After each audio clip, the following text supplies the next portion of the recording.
إن الحمد لله نحمده ونستعينه ونستغفره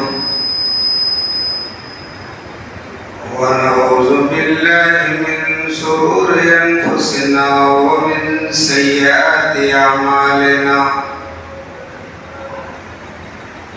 من يهده الله فلا مضل له ومن يضلل فلا هادي له وأشهد أن لا إله إلا الله وحده لا شريك له وأشهد أن محمدا عبده ورسوله يا أيها الذين آمنوا اتقوا الله حق تقاته ولا تموتن إلا وأنتم مسلمون يا أيها الناس اتقوا ربكم الذي خلقكم من نفس واحدة وخلق منها زوجها وبث منهما رجالا كثيرا ونساء واتقوا الله الذي تساءلون به والأرحام إن الله كان عليكم رقيبا يا أيها الذين آمنوا اتقوا الله وقولوا قولا سديدا يصلح لكم أعمالكم ويغفر لكم ذنوبكم ومن يطع الله ورسوله فقد فاز فوزا عظيما أما بعد فإن خير الحديث كتاب الله وخير الهدي هدي محمد صلى الله عليه وسلم وشر الأمور محدثاتها وكل محدثة بدعة وكل بدعة ضلالة وكل ضلالة في النار وقال الله تعالى في موضع آخر أعوذ بالله من الشيطان الرجيم بسم الله الرحمن الرحيم وما آتاكم الرسول فخذوه وما نهاكم عنه فانتهوا واتقوا الله إن الله شديد العقاب وقال النبي صلى الله عليه وسلم عليكم بسنتي وسنة الخلفاء الراشدين المهديين وإياكم ومحدثات الأمور فإن كل محدثة بدعة وكل بدعة ضلالة رواه أبو داود في كتاب السنة رب اشرح لي صدري ويسر لي أمري واحلل عقدة من لساني يفقهوا قولي ربنا يسر ولا تعسر وتمم بالخير رب زدني علما آمين. معزز حاضرین کرام، بزرگوں، دوستوں، نوجوان ساتھیوں،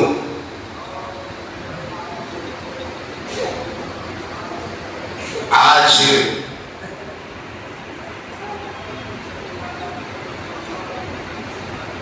ہم اور آپ کو بخوبی معلوم ہے کہ ربیع الاول کی 13ویں تاریخ ہے اور یہ ماہ ربیع الاول اسلامی کیلنڈر، اسلامی تاریخ کے حساب سے تیسرا مہینہ ہے۔ اس ماہ مقدس کی اہمیت، فضیلت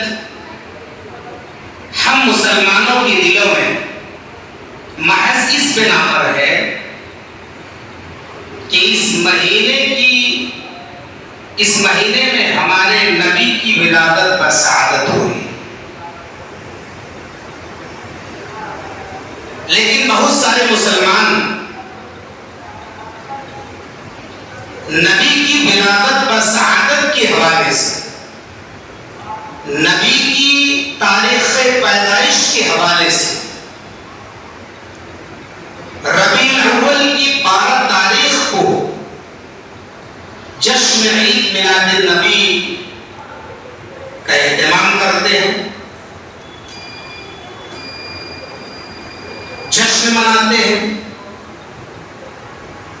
عمارتوں پر، دکانوں پر، مکانوں پر ہری جھنڈیاں لگائی جاتی ہیں، اور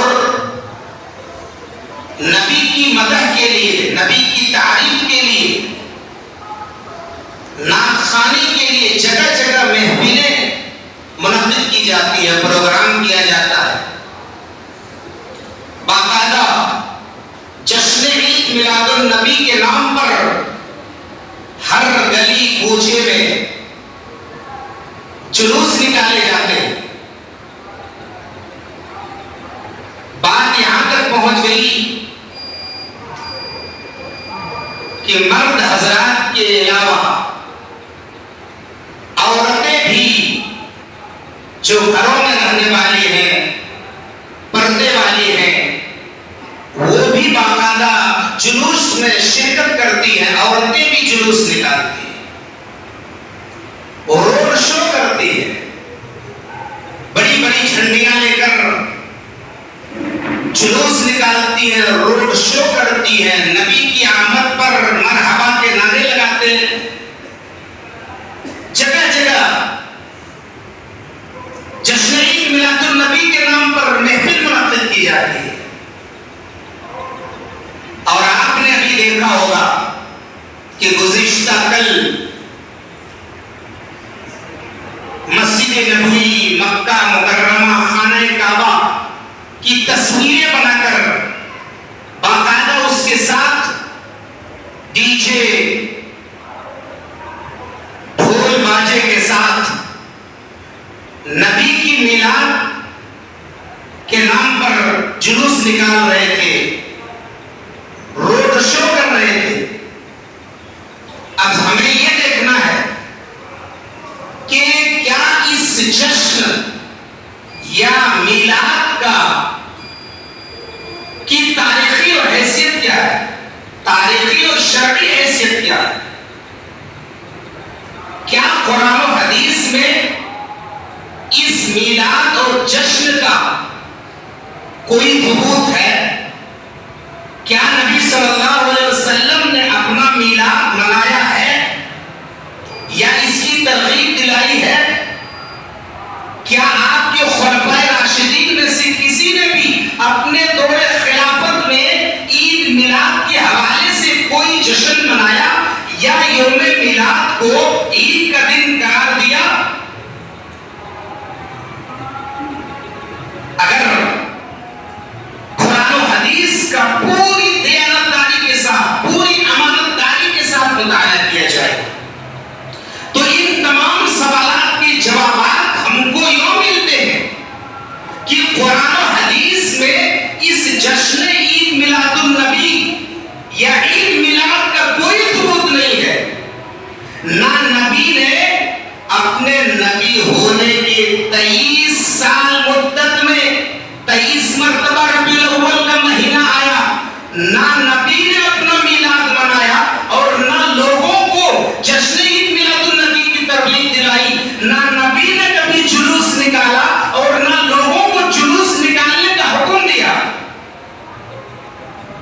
آپ کے خلفائے راشدین میں سے کسی نے بھی اپنے دور خلافت میں عید میلاد کے حوالے سے نہ کبھی کوئی جلوس نکالا اور نہ ہی جشن عید میلاد النبی کا انعقاد کیا اور نہ ہی کبھی یوم میلاد کو عید کا دن قرار دیا۔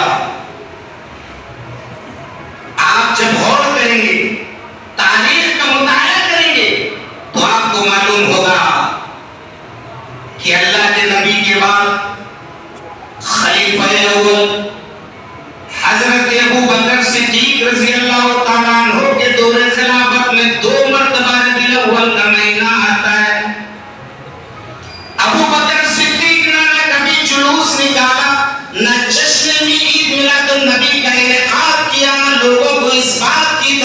دلائی.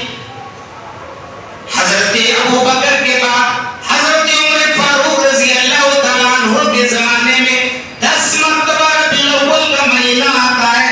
نہ عمر فاروق نے کبھی جشن عید میلاد النبی منایا اور نہ لوگوں کو اس بات کی ترغیب دلائی, نہ کبھی جلوس نکالا اور نہ لوگوں کو جلوس نکالنے کا حکم دیا. آگے بڑھیے. ان کے بعد حضرت عثمان غنی کا زمانہ آتا ہے. عثمان غنی ذوالنورین کے دور میں 12 مرتبہ ربیع الاول کا مہینہ آتا ہے. نہ عثمان غنی نے کبھی جشن عید میلاد النبی منایا اور نہ جلوس نکالنے کا حکم دیا اور نہ لوگوں کو یوم عید ملانے کی ترغیب دلائی.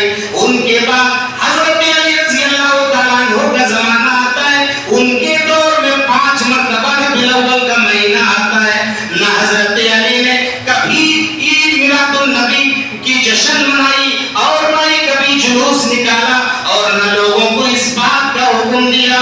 ان کے بعد آپ آگے جا پڑھتے ہیں تو حضرت امیر معاویہ کے زمانے میں 19 مرتبہ ربیع الاول کا مہینہ آتا ہے. امیر معاویہ نہ کبھی جلوس نکالا اور نہ جشن عید میلاد النبی نے کرنے کی تاکید فرمائی, نہ خود انہوں نے کیا. ان کے بعد حضرت حسن کے زمانے میں کئی مرتبہ یعنی 2 مرتبہ ربیع الاول کا مہینہ آیا. نہ انہوں نے عید میلاد النبی منایا اور نہ لوگوں کو جشن عید میلاد النبی منانے کا حکم دیا. ان کے بعد اور حضرت حسین کے زمانے میں ماہ ربیع الاول کا مہینہ آتا ہے. نہ انہوں نے کبھی جشن منایا نہ لوگوں کو منانے کا حکم دیا.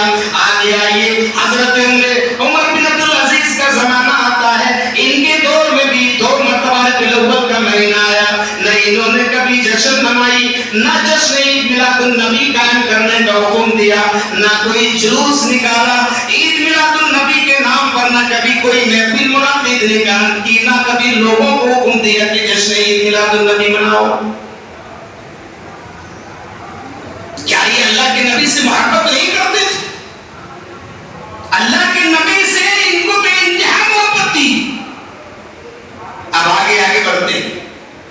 قرون اولا یعنی صحابہ تابعین تبع تابعین کا زمانہ, جنہیں اللہ کے نبی نے سب سے بہترین لوگ قرار دیا ہے.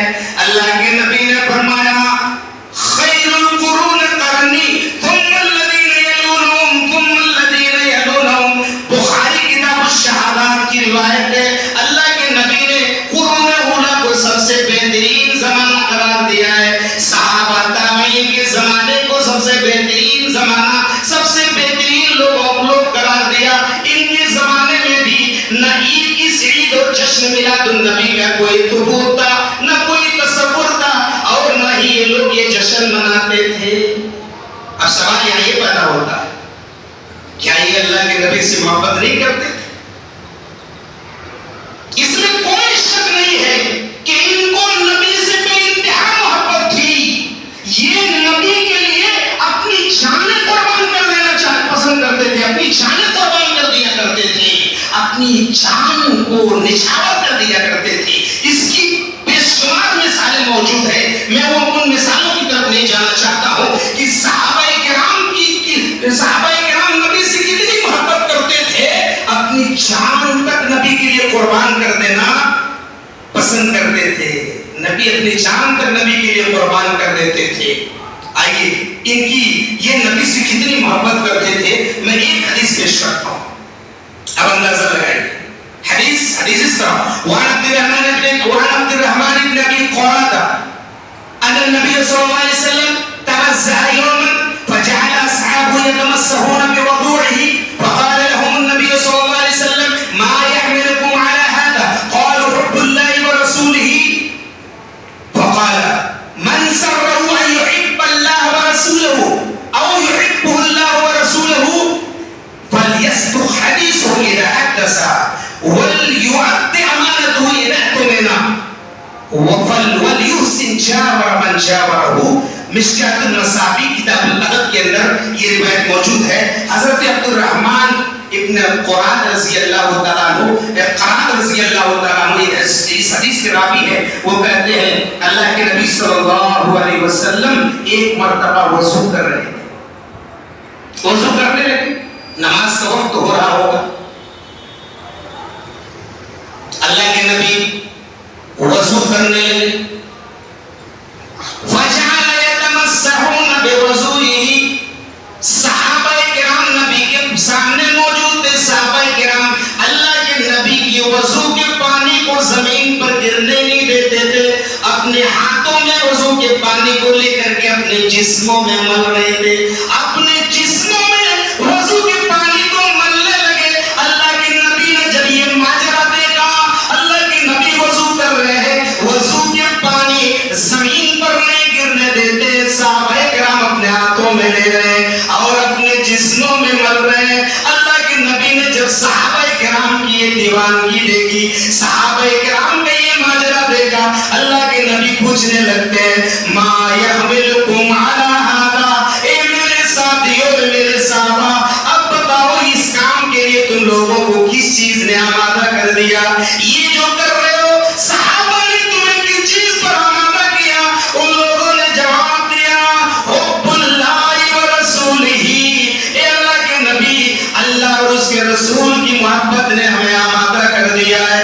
ہم کو اللہ اور اس کے رسول سے اتنی محبت ہے کہ محبت کی وجہ سے ہم یہ کام کر رہے ہیں۔ اللہ کے نبی نے جو جواب دیا غور سے سنیے، میری اسلامی بھائیوں، میری مائیں اور بہنیں، آپ تک میری آواز پہنچ رہی ہو تو آپ بھی غور سے سنیں۔ اللہ کے نبی نے جواب دیا، اے میرے صحابہ سن لو، اگر تم میں سے جو آدمی، جو منصب ہو، جو آدمی یہ پسند کرتا ہے کہ اللہ اور اس کے رسول اس سے محبت کرے، یا وہ اللہ اور اس کے رسول سے محبت کرے، تو چاہیے کہ وہ جب بات کرے تو سچ بولے۔ ذرا غور کیجئے، اللہ کے نبی نے یہ نہیں کہا کہ وضو کے پانی کو اپنے جسم میں ملتے رہنا، یہ کام تم لوگ جاری رکھنا۔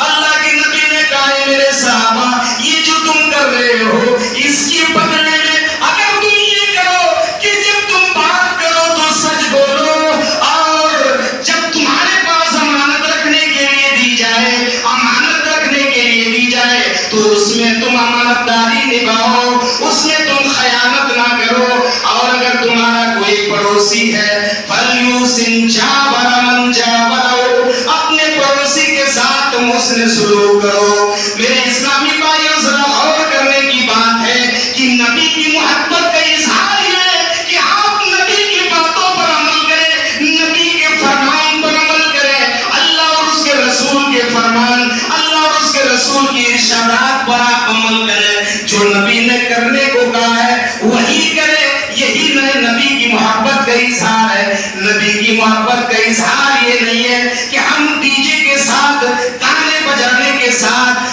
جلوس نکالیں اور دنیا بھر کی خرافات اور بدعات کو انجام دیں، جگہ جگہ محفلیں منعقد کریں اور نبی کی تاریخ پیدائش، نبی کی میلاد کے نام پر آپ کیک کاٹیں، نبی کا نام لکھا ہوا ہوتا ہے، اس میں باقاعدہ چھری سے نبی کے نام پر بنائے ہوئے کیک کو کاٹا جاتا ہے۔ میرے اسلامی بھائیوں، یہ شریعت میں ناجائز اور حرام ہے، اسلام میں اس کا کوئی تصور نہیں ہے۔ عید میلاد میں اسلام عید میلاد کی کوئی حکم نہیں دیتا ہے، اسلام میں اس کا کوئی ثبوت نہیں ہے کہ آدمی برتھ ڈے منائے، جشن عید میلاد منائے، اس کا کوئی ثبوت نہیں،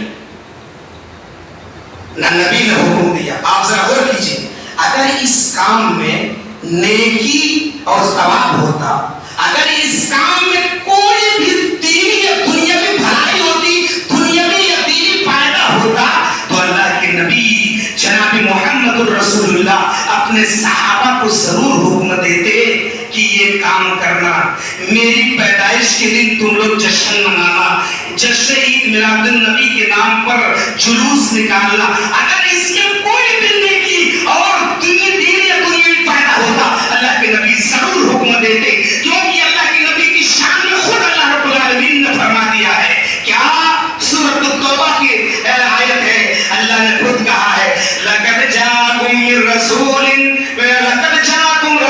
مِّنْ أَنفُسِكُم مِّنْ عَزِيزٌ عَلَيْهِ مَا عَنِتُّمْ حَرِيصٌ عَلَيْكُم بِالْمُؤْمِنِينَ رَءُوفٌ رَحِيمٌ۔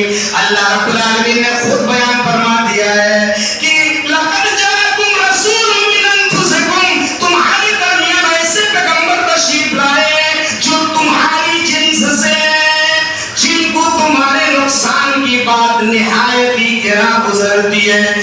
کو تمہارے نقصان کی کوئی بھی بات کوئی بھی کام نہایت گراں گزرتی ہے اور ہمیشہ وہ تیرے فائدے کی فکر مند رہتے ہیں اور وہ مومنوں کے ساتھ بڑے شفیق اور مہربان ہیں. ذرا میرے اسلامی بھائیوں ذرا اندازہ لگائیے ایسے نبی ایسے پیغمبر جو اپنے امت کے لیے اپنے امت کے لیے شفیق اور رحیم ہو.